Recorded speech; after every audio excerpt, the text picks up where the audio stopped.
Почитувана колешка, веќе наполно е разобличено и разоткриено како и на кој начин ЗАЕВ планира да ги направи реформите конкретно во судскиот систем.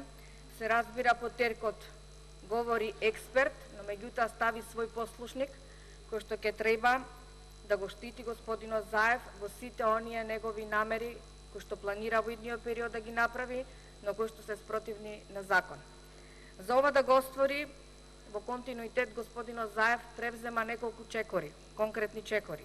Прво, за да ја заташка својата намера, за лажните реформи кои што планира да ги направи во судството, со дрва и со камења фрла по претходната влада, која наводно вовела толку многу лоши стандарди, критериуми, промени во судскиот систем, што според она што го кажува господинот ЗАЕВ, целото судство моментално било корумпирано. Некомплетно, мислам, некомпетентно, нестручно, извалкано и не знам какви уште неквалификации господинот ЗАЕВ даде за судството во Република Македонија.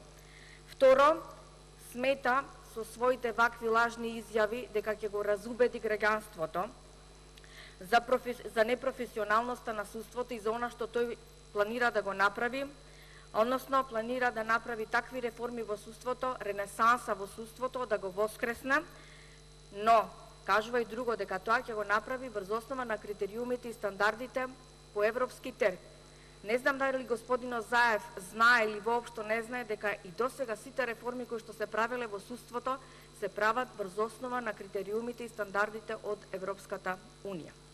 И трето, значи она е завршната фаза која што планира господинот ЗАЕВ да ја направи, реформата во судството по истиот терк, почитувана колешка, како тоа што го направи во 90-тите години. 640 суди да ги смени и да назначи своји послушници за само еден ден. Значи, толку од реформите кои што господинот ЗАЕВ планира да ги направи во судството, наместо експерти, професионалци во својата област, да постави партиски послушници кои што ги имаме во највисоките тела на Социјалдемократскиот сојуз. Благодарам.